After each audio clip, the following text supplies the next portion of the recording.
Okay, so it was a really nice surprise when Jean-Christophe called me not so long time ago and asked me, can you please come and give a plenary lecture?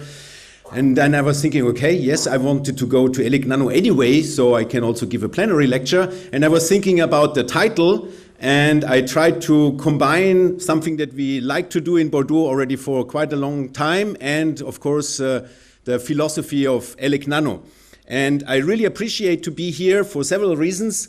First of all, I like the conference by itself in terms of format, because I like this kind of family type meetings where you have 100, 200 people, you can meet everybody, you can discuss with everybody, and it's a very relaxed atmosphere, it's well organized, except some computer problems. And also I like this meeting a lot, because if you look 10 years back, we had exactly at the same time, we had the same meeting in Bordeaux, and I was part of the organizing committee, so it has very nice memories for me. And I enjoyed always this kind of junction between electrochemistry and nanoscience, because I think there's a lot of things to do. And so that's why I accepted with pleasure to give this plenary lecture.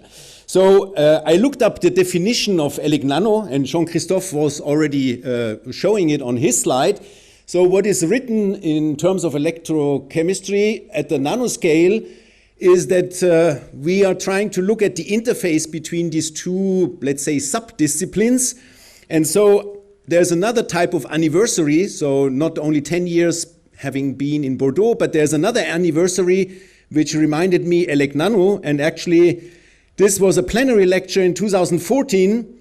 Rudy Marcus, who is still alive and who will in a few weeks celebrate his 100th anniversary. So it's incredible, okay?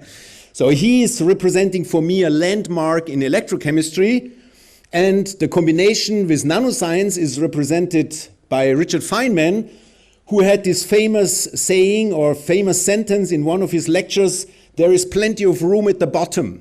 So he is kind of considered a little bit, not by everybody, by some people, as the father way before everybody talked about nanoscience. So he can be considered, philosophically speaking, as the father of nanoscience. So if we are combining these two, then you end up with my title, because I try to talk about a special type of electrochemistry, which is bipolar electrochemistry, but at the nanoscale, okay?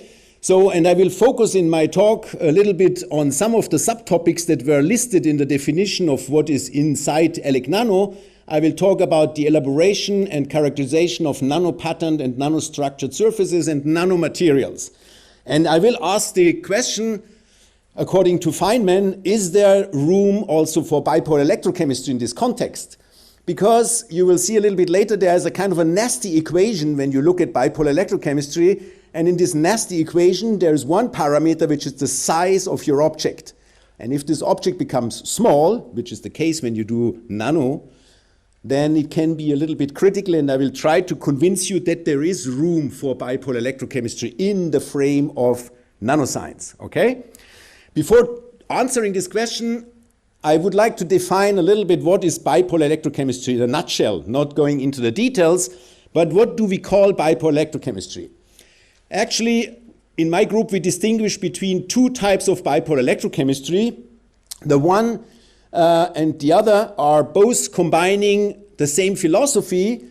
When you talk about bipolar electrochemistry, you talk about something on an object which is occurring and where you have the combination of two opposite redox processes, but in well-separated spaces, okay? So normal corrosion could also be bipolar, but the separation is not controlled. It's quite chaotic. We are talking about well-separated oxidation on one side of the object and well-separated reduction on the other side of the object. And these conditions can be fulfilled with two types of systems. I'm distinguishing between so-called exogenous systems. So that means in order to reach this point of having two separate redox reactions on the same object, I need an external driving force. This can be obviously an electric field, but can be eventually also a magnetic field, could be also light. And on the other hand, we distinguish so-called endogenous systems. That means you don't need to have an external driving force, you just design your object in a way that on the same object you have simultaneously somewhere an oxidation. For example, here you combine magnesium with platinum, and magnesium will dissolve, so it's an oxidation. The electrons will go to the platinum, and there you will have the reduction. Or you can imagine that you have here a carbon fiber. On one side there's an oxidizing enzyme, on the other side there's a reducing enzyme. If you throw them in the solution where you have the two fuels, you will have an endogenous bipolar object. Because of time, I will not talk about endogenous systems today. It's a very rich field by itself. We do a lot of things in Bordeaux about these kind of systems. I will focus my talk on exogenous systems. And most of the examples I will show are using electric fields as a driving force. So, schematically, what happens with exogenous bipolar electrochemistry? You have an object. It should be a conductor, or it must be a conductor, or at least a semiconductor, as you will see a little bit later. And this object is sitting somewhere in the solution between two so-called feeder electrodes. And there is electrolyte. So when you apply a potential difference, let's say here between the positive electrode and the negative electrode, you get a potential gradient. That means you have an electric field. And your object here will get polarized with respect to this electric field in the solution. And you will end up with a delta minus side and a delta plus side. And the driving force that you have between the two extremities is delta V. And it's given by this very simple equation. So here you have the electric field, and you have the typical dimension of your object, d. Okay? Or if it's a spherical object, it's the radius. Okay?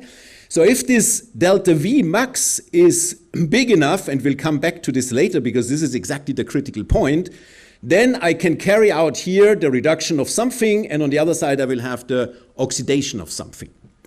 This is a rather trivial concept, and it has been around for quite a long time. You can see here one of the, let's say, famous papers by Fleischmann long time ago, and it has been kind of rediscovered that we can use this kind of concept for many different things. So people have used it in the last 10 or 20 years for many applications, from material science to analytical chemistry, catalysis, and eventually even to drive motion. And the success is a little bit illustrated here with this kind of milestones over the last 10, 15 years. It started obviously here with Fleischmann, publications, patents, groups from the US, Bradley, Crookes from Japan, and we in Bordeaux, we also tried to contribute in a substantial way to the evolution of this topic. If you want to read more about this, there is plenty of literature in terms of reviews and book chapters. So it's increasingly becoming important again, despite the fact that the basic principle is very trivial and has been around for 50 years. And you can see this in this chart where you look at the publications that contain the keyword of bipolar electrochemistry and also the citations. As you can see, over the last 10, 20 years, it's constantly increasing. Okay? So that seems to be something people get interested in more and more. But if you think in the context of nanoscience, there is a problem. Because in many times I give a talk, people tell me, yeah, but you cannot use your concept for small objects. And I said, yeah, it's not really true. And I hope I will convince you that there is room for bipolar electrochemistry in nanoscience. What is the problem? The problem is this tiny equation. Okay? If you look at this polarization potential that we need to drive our two redox reactions, electric field, okay, but then we have this characteristic dimension. And if this goes down to the sub-micrometer range, even worse when it goes to the nanometer range, then you run into a problem because we need still the same polarization potential here in order to drive, at least thermodynamically, our two redox reactions. So that means decreasing D means I have to compensate with an increasing electric field. And just to give you an order of magnitude, an idea how big is the problem, let's try to make metal deposition on such an object. So on the delta minus side, I would like to reduce this gold salt into metallic gold. You know the thermodynamic redox potential, 0.99 volt.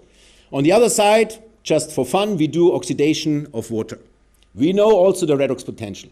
So the minimum, the absolute minimum, but usually it's more than that, you have to have a potential difference between these two extremities, which is at least 240 millivolt, right? This is the difference between these two values.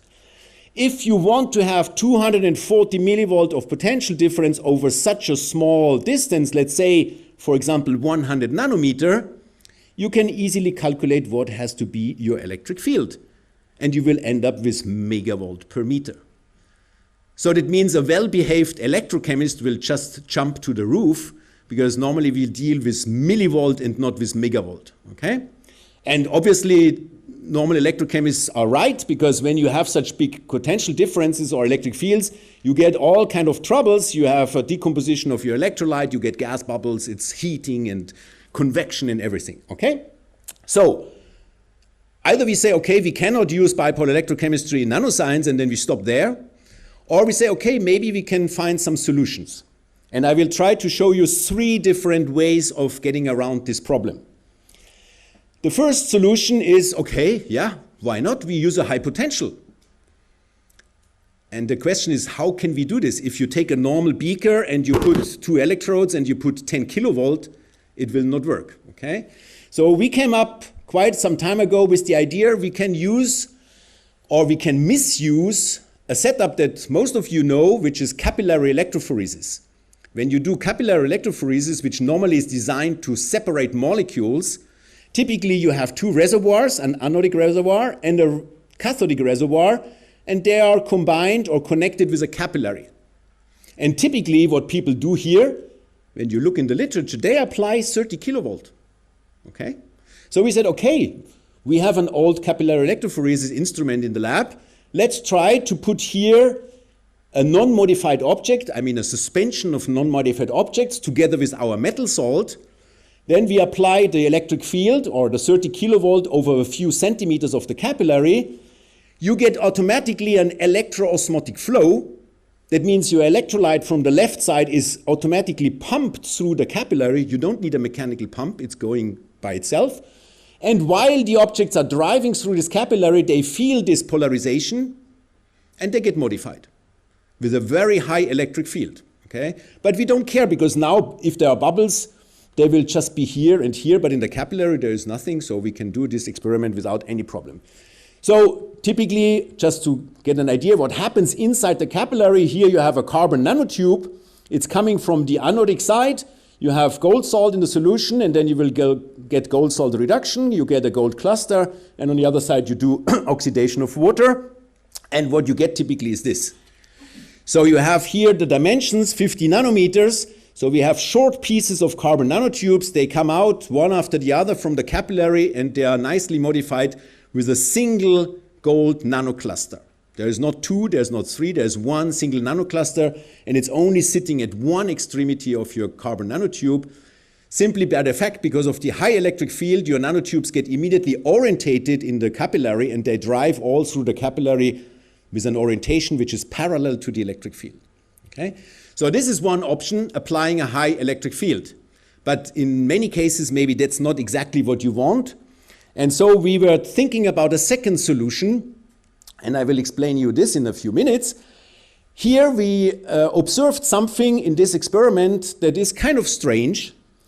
For the moment, we are in a very big scale. We took a big piece, a pellet of titanium dioxide. So that means it's a semiconductor.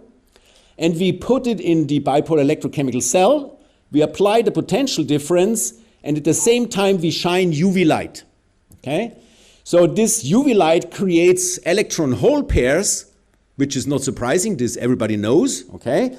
But the simultaneous application of the electric field helps you to separate in space these 2 charges, positive and negative charges, and then you get bipolar behavior. As I said, we need oxidation and reduction well separated from each other. And what we observed is that even on a big scale of centimeters, you will see that the reduction happens on one half of this pellet, and the oxidation happens on the other side. So here you have no electrodeposition of metal. On the other side, you have electrodeposition of metal. That means by the help of this electric field, you were able to drive all the electrons to one side and all the holes to the other side, which is kind of surprising on such a scale, okay? Centimeter scale, large scale separation of electron hole pairs. So because this is possible, on a big scale, and if you don't apply the electric field and only have light, then you get metal everywhere because you have this chaotic formation of electron-hole pairs. And if you only apply the electric field, you get nothing. So you really need the combination or the synergy of electric field and light. And because this is so nicely working on a big scale, we thought, okay, let's go down to a small scale. So we used, instead of a big pellet, we are using titanium dioxide nanotubes or nanowires. So you have the same concept. We apply an electric field, and while we apply the electric field, we shine light on the whole thing. We separate again the electrons from the holes, and the result is a nicely defined gold nanocluster here, only at one extremity of these titanium dioxide nanofibers. So again, we have a separation, a very neat separation of electrons and holes on the two sides of the object. In this case, it's again rather easy, I mean relatively easy, because the objects are completely anisotropic.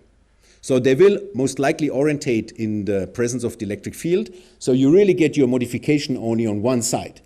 It becomes a little bit more tricky when you have spherical objects, and this is what we showed a little bit later. So same concept, titanium dioxide microspheres for the moment, metal salt, electric field, UV lamp, and what you get is very nice Janus particles. In this case it's platinum, but we can do it with gold. But this is on a micrometer scale, okay? So you can say, okay, is it possible on the sub-micrometer scale or even nanometer scale? And the answer is yes. What you can see here is when I have only light, I get again completely chaotic metal deposition everywhere, because everywhere I'm generating electrons and holes. They are not separating. So the electrons are reducing the metal salt everywhere. However, if you combine the light and the electric field, then you get on every titanium dioxide nanoparticle, you get a single cluster of metal, as you can see here, these black points. Okay, this is a magnification. So this is the metal and this is the titanium dioxide. And why is this possible now? I mean, was my equation wrong that I showed you? No, the equation was not wrong, because here the thermodynamic driving force for the redox reaction does not come from the electric field. It comes from the band gap of your semiconductor, so that means the intrinsic driving force is from the light. Okay? I'm using the electric field in this case only to help the charges to separate in space, but the electric field itself does not provide the energy for doing the electrochemical reaction, and that's the trick. Okay? Otherwise, you could never go down to this scale. It would again cost you megavolt per meter electric fields. Okay? Last and third possibility, which I also like a lot, we try to confine the bipolar electrochemical experiment in 2 dimensions, in a small space. And why do we do this? For this, I have to recall a little bit the 2 types of setups that we can use in bipolar electrochemistry. The first setup that we often used and still use is the so-called open configuration. In this case, you have your bipolar object sitting in the middle of the solution. There is solution around with ions, with electrolyte. And when you apply the electric field, in terms of equivalent circuit, you have a kind of a competition of resistances, the resistance of your bipolar object and the resistance of the solution. So that means current can in principle go either through the bipolar object or through the solution. And that's the problem, okay? And that's exactly why you need these very high electric fields when the object becomes smaller and smaller, because the polarization with respect to the solution becomes less and less, okay? But there is another configuration which is known as the closed configuration, which is also used by many scientists working in the field of bipolar electrochemistry. And in this case, you completely block the electrolyte between the 2 compartments. So you have here the anodic compartment, the cathodic compartment, and your bipolar object is constituting the separation between the 2 compartments. Either like here, or here is a nano version. So you have here one bipolar, one feeder electrode, the other feeder electrode, and here is your bipolar object. It's just a nano electrode, but now the current has no choice. The current has to go through this nano object, so that means even if you apply a very small electric field, you will get the right potential difference between the 2 sides, and you can modify it even if it's only a few nanometers thick. Okay? So that's what we try to do. So we are trying to kind of simulate this confined or closed configuration. We are trying to approach this closed configuration. What I will show you is not exactly 100% closed configuration, but it's quite close to closed configuration. So what we did not so long time ago, we produced a very thin layer of liquid. So it's a 2D liquid layer between two bipolar, between two feeder electrodes. So here one feeder electrode, the other feeder electrode. And we put here in between, we put graphene oxide sheets, microsheets. From the side, it looks like this. One electrode, the other electrode, and your graphene sheets are in between. They get obviously polarized. And because now you have such a thin liquid layer, there is not so much bypass current, okay? So current has to go mostly through your graphene oxide. And if you have nothing else than the graphene oxide, what will happen is you will reduce graphene oxide on the delta minus side. Slowly, you transform it back into reduced graphene oxide. And on the other side, you do an oxidation of water, for example. And you can nicely follow this by looking at the resistance or the conductivity of the resulting graphene oxide sheets. So when you apply a certain potential and for a certain time, you will see that the resistance, which initially was very high because it's graphene oxide and not graphene, the resistance goes slowly down and you get a really nice conducting graphene, reduced graphene oxide sheet. So this is the proof that you were able to do bipolar electrochemistry on these nano sheets. Okay? Second example, same philosophy, taking a very restricted reaction space, so a two-dimensional liquid layer.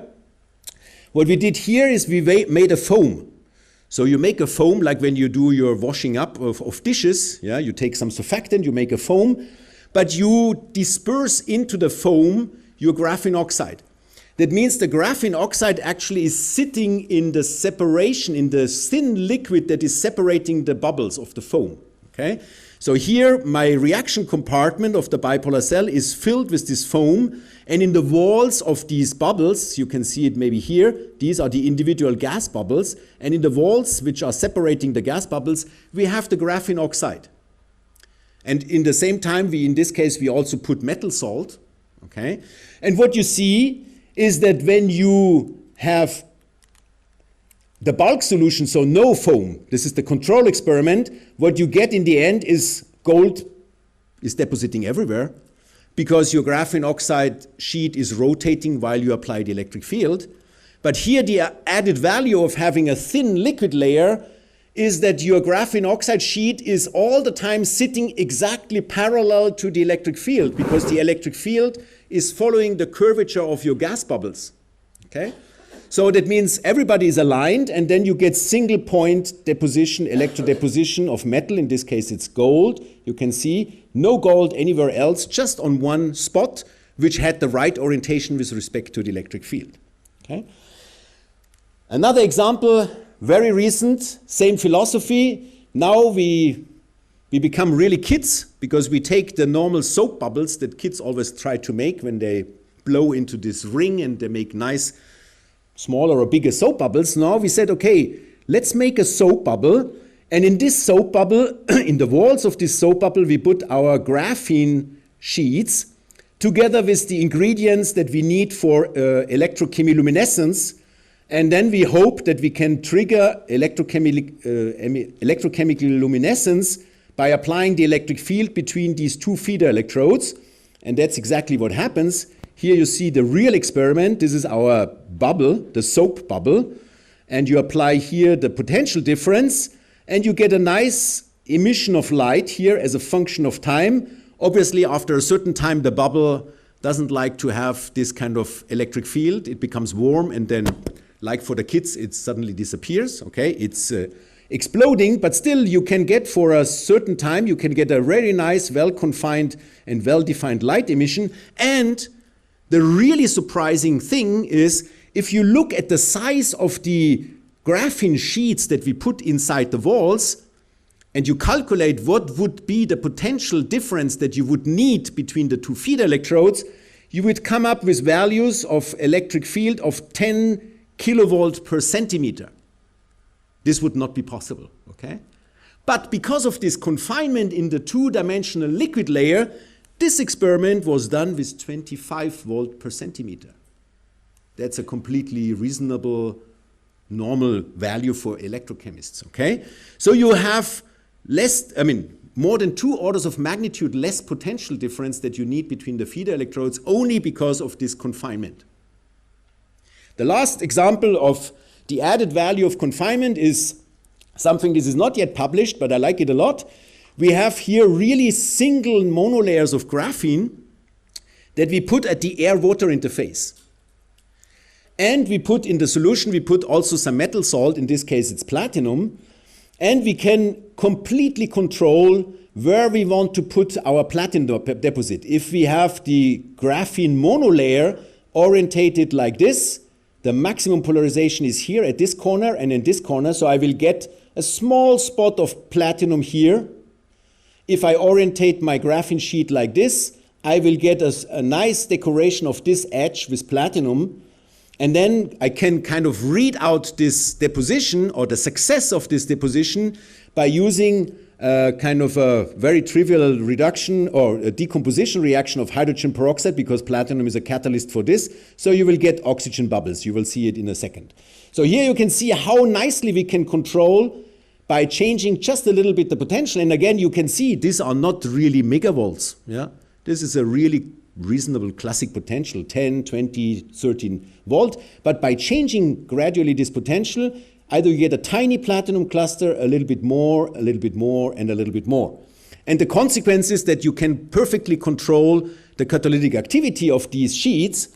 So when we look at the decomposition of hydrogen peroxide, so in this example A, only one corner of a single, I'm insisting, it's a single monolayer of graphene, okay? Only one corner was modified. Bubbles come out only at one corner. If I modify 2 corners, bubbles come out at 2 corners. If I modify 3 corners, bubbles come out at 3 corners. If I modify 1 edge, bubbles come here. If I modify 2 edges, bubbles come here. So this is absolutely impossible with any other type of technique. You can try to do chemical vapor deposition, electrochemistry, whatever you want. Only bipolar electrochemistry can do this, okay? And so the result is the following. Because now you have this catalytic activity, we can perfectly use this gas evolution to generate motion. And that's what you see in this video. So here, bubble production, depending on how I'm arranging my catalyst deposition, I'm moving my object either linearly or in more complicated orientation. And finally, last example, because by choosing the time of my electrodeposition, I can play with the size of my cluster. I decided here to make a big cluster by 10 minutes deposition. Here, a smaller cluster of platinum, 5 minutes deposition. And in this example, I do exactly the opposite. 5-minute deposition here, 10 minutes deposition here. That means big cluster, small cluster. You can imagine what happens if you throw hydrogen peroxide in this solution. Then you will get, in one case, you will get clockwise, and in the other case, you will anti-clockwise motion. And that's exactly what you see here. A single layer of graphene, perfectly controlled in terms of modification. And the readout is, in this case, just decomposition of hydrogen peroxide, but you can imagine any other type of catalytic or electrocatalytic reaction. And only bipolar electrochemistry can do this. I bet that you cannot tell me any other technique that is able to make such objects. Okay, this brings me to the end. It was a kind of a supersonic overview of the advantages of bipolar electrochemistry. I hope I convinced you that there is plenty of room for bipolar electrochemistry in the field of nanoscience. We have many advantages. We have a perfect spatial control, where we put things, how much we put. We can address and control objects without any physical contact. That's a really nice and sexy advantage, okay? It's very versatile. We can use it for conductors, semiconductors, and we can deposit many different materials.